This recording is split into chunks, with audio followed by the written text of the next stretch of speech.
Hey guys, welcome back to Andy's Dinosaur Reviews, and today we are back with another of these crazy random Jurassic World bootleg figures that keep showing up on Amazon, and as you can see, even the Therizinosaurus is not safe from this company. This is created by Dinosaur's Island Toys, and I remember reviewing something from them previously because I remember thinking that their name was kind of silly because it's Dinosaur's Island Toys. I don't know, sounds weird. But you can see it's also the same sort of company, I believe, that made the previous few Tyrannosaurus mist spraying bootlegs I had reviewed, because it does have the Cretaceous period up here on the side and everything. And then, of course, this one also sprays mist for some reason. And then you have, again, a remote control with this one, because obviously it's going to be a remote controlled Therizinosaurus. And then basically everything is the same when you turn it around and take a look at the back, and then basically just some random info up there on the top. So let's pop this box open and check it out. So here is our Therizinosaurus, and I must say it is actually a lot larger than I was expecting. There is no doubt about that. Like, specifically the head is pretty big, and this one was recently on sale for around 15 bucks, just like the T-Rex that I had reviewed, the I guess fire-breathing T-Rex. So again, for 15 bucks, I thought I'd grab it, but I'm pretty surprised, honestly, with the size of this one. It definitely is the Mattel Therizinosaurus. Like, you can very clearly see, not only with the obvious similarities of the paint, but the overall head sculpt is, like, spot on. Even the tail, again, pretty spot on to what the Mattel Therizinosaurus looks like. If we bring it in for a little bit of a closer look, you can see, again, the detail is clearly not going to be anywhere near as crisp as you do see on the Mattel versions. You can also see the same thing for the detail when you lead down here to the lower jaw. You can see skin texture and everything, and then obviously the feathers leading off of the back of the lower jaw, kind of like we see with the Mattel version. We do have a dark red tone there circling around the eye, a green for a good portion of the face, and then a darker blue as you move up. That sort of patterns around the eye and up into the snout, and then you get a really heavy dry brushing here moving over the top, which actually kind of looks okay right here. Like, I think it nicely highlights some of the detail. And as you move into the back of the neck, you start to pick up the red dry brushing, which is kind of similar to the way you see the Mattel Therizinosaurus, but you actually see like the white dry brushing mixed in with the red, which I guess kind of creates, you know, a little variation of color to the feathers, which could be looked at as being good or bad. We do have that little crest of feathers on the back of the neck there. There is this little area that kind of sticks out like a sore thumb, because that's where you would pull that out to put the water in. So you've got that little section there for your mist area of the dinosaur. It doesn't really go back in very well there. It kind of went back in. But as you move back into the mouth, you can see like a reddish tone and then a pink for the tongue, as well as the teeth sculpted out, painted with kind of like a light yellowish or an off-white sort of a tone. And then you have this little area in here, which obviously is going to have like the light up feature and the mist spraying area of our Therizinosaurus. The jaw does articulate, so I guess that might have something to do with the controls. We'll have to see, I guess. As you move down the underside of the neck and throat, you can see the throat of the dinosaur as well. We do have a white, or a light gray, actually more than a white, stripe that kind of leads down between the gray and the blue. And then you, of course, have the obnoxiously strong dry brushing of that light gray that moves through the majority of the figure. I do think the red is applied pretty nicely though, but the light gray is kind of obnoxious. And just like with usual when it comes to these large, remote controlled dinosaur figures of this style, you lead out into the arms, and you can see the arms become massive because they have to kind of extend out for the walking to occur. You have the little wheels and stuff here on the arms. We have reviewed a few dinosaur figures like this already in the past. You can see the scoots moving down the fingers. You can also see feathers leading off of the back of the elbow, and the nails are sculpted with a little bit of fine detail and painted with a grayish tone. As you move back into the midsection of the dinosaur, we can see an obvious separated area for a little extra articulation that goes left and right. And then you can see that the green here follows down and ends in the chest area. As you lead back into the legs, you can see a screw hole, which is actually nice to not see a million. I don't know what the other side looks like quite yet. It doesn't look promising.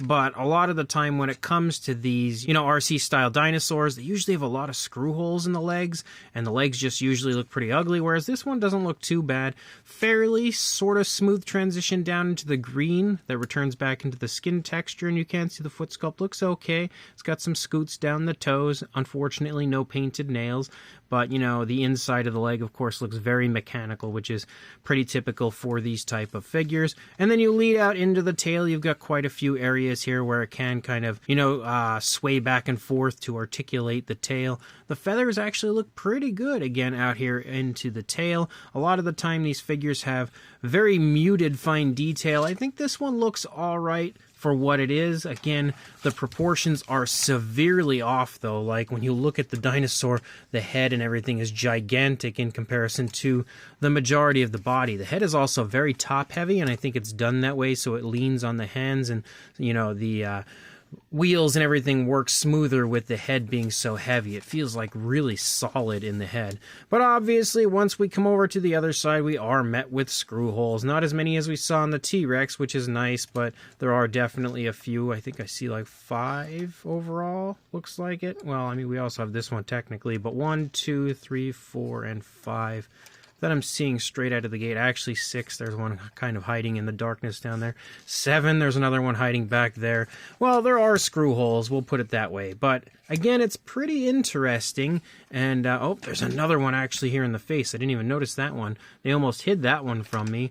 But on the underside, you will find an area to plug the charger into. You actually plug in this charger, which is like your standard C charger, and it does charge the dinosaur up, which is kind of nice that, you know, you can charge it rather than relying on batteries strictly for it. There's also a button on here to turn it on.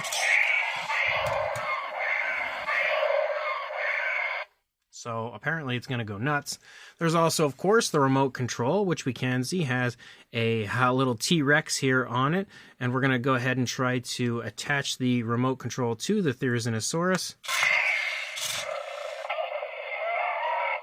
And as we can see, that attached pretty much instantly. The light is red and solid, which means that it is attached. If it were blinking, I think that means that it didn't attach. So let's just try to give this a shot.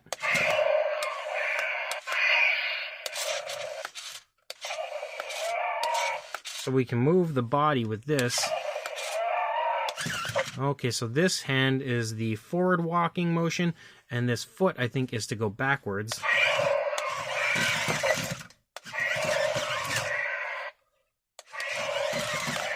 Okay, so if I push this on top of turning the body, it also helps to turn the dinosaur itself. I would imagine that this is probably going to do the same thing. Yep, so that would turn it the other way, make it go back, you know, toward us. He grabbed the cord and is taking the cord now for a walk, apparently. So that's pretty cool. You know, the controls are pretty smooth, honestly, and they work quite nicely, it seems. Now he's coming right at us. You can see him now standing here looking at us.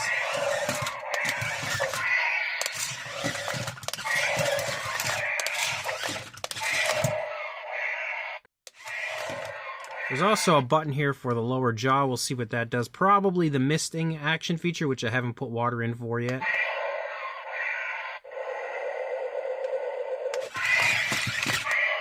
Okay, so I actually am not too sure what that was doing, but the dinosaur is clearly coming to life now on its own because I wasn't pushing any buttons.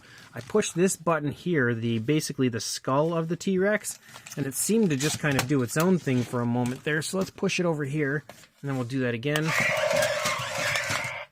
Okay, so yeah, if you push this button here, it'll just start walking and continue to walk. And then I pushed the lower jaw here to kind of stop it when it was about to run into the stuff that I have off to the side. So I'm going to run outside really quickly and just kind of take this one for a quick walk to see how it does walking on the road.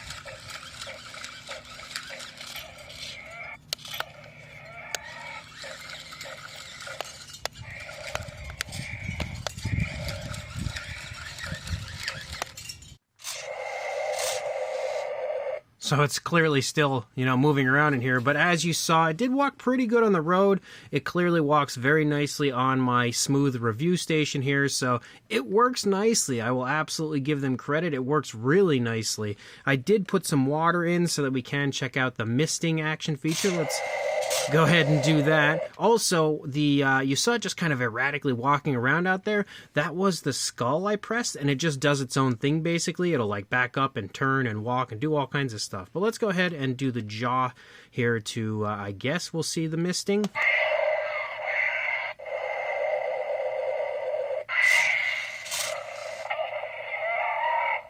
Yep, so absolutely. Let's go ahead and dim the lights quick. We'll take a better look at that.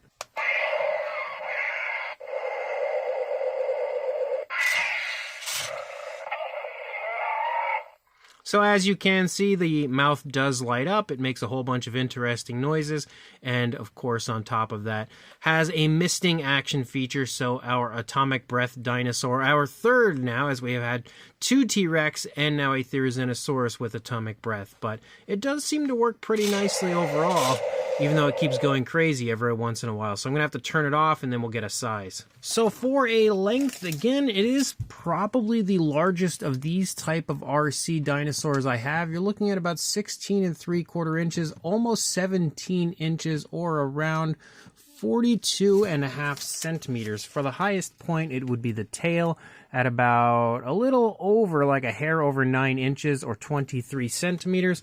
And then to the top of the head, which would be a little crest of feathers, about 7.5 inches or 19 centimeters. For a size comparison, there is Mr. Papo T-Rex, the Attack Pack Colovosaurus, Robert Muldoon, and the Collect Day human being next to our Therizinosaurus. And as you can see again, pretty darn big. Definitely impressive when it comes to the size. I was actually quite impressed, overall with how large this one was. And you can definitely see that next to these other figures here.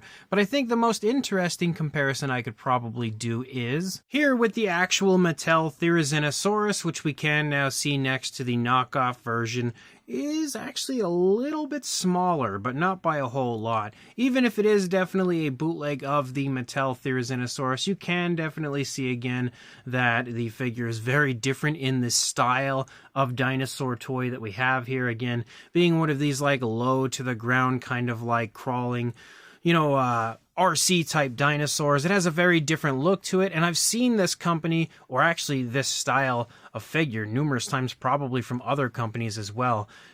Basically bootleg other dinosaurs, not just this. I think I've seen it with the T-Rex. I've seen like raptors, even the Indominus Rex, which I believe may have been from Nanmu, has received the RC treatment from these companies. But obviously, if you happen to have the Mattel Therizinosaurus, this is going to give you probably the best comparison I can give you, because it's such a weird figure overall. It's not one that's easy to figure out comparisons that would work well with it, and I think this is probably the best one that I could give you. So this Dinosaurs Island Toys RC Therizinosaurus is definitely an interesting figure. I will say it is probably one of the more fun bootleg dinosaurs that I've acquired when it comes to its playability, because it actually works really nicely. The RC feature works really well. There's a good bit you can do with it. There are some sounds. You've got the spraying, the misting action feature, which isn't really the greatest thing in the world, but kids will enjoy it. But it does seem to work really well, and that's definitely a plus. It also attached really nicely from the remote to the figure itself. Sometimes I have a little bit of difficulty, like when I had reviewed the RC Mosasaurus figures that are out a ways back. They were a little complicated to actually connect to the remote control, whereas this Therizinosaurus is a lot easier and it instantly connected. There was no issues with it.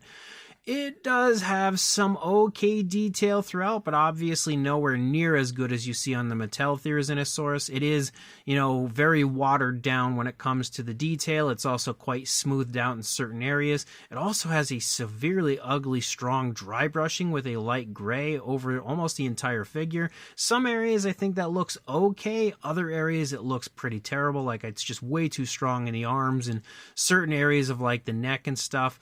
But on the top of the head, I think it it looks okay, and some of the areas where it blends with the reds also looks alright, but then other areas like the crest of feathers on the back of the head, I think it looks ugly. So kind of a mixed bag there, but the figure as a whole is ridiculous looking. Of course, when it comes to the proportions, it's got super tiny legs and feet, gigantic arms, a huge head. Overall, the proportions are all over the place, but that's because it is the RC type dinosaur figure, and that's pretty common for these type of toys. But as a whole, again, for being a bootleg, it's kind of fun, but not really all that great, I guess. Just when it comes to the RC type dinosaurs like this, it's probably one of the better ones I've been able to acquire. So if you are interested in picking this up for yourself, I will include a link in the description to where I purchased mine on Amazon.com. So check that link, grab it if you want it, and like, comment, and subscribe, and I will see you in the next review. Thanks for watching.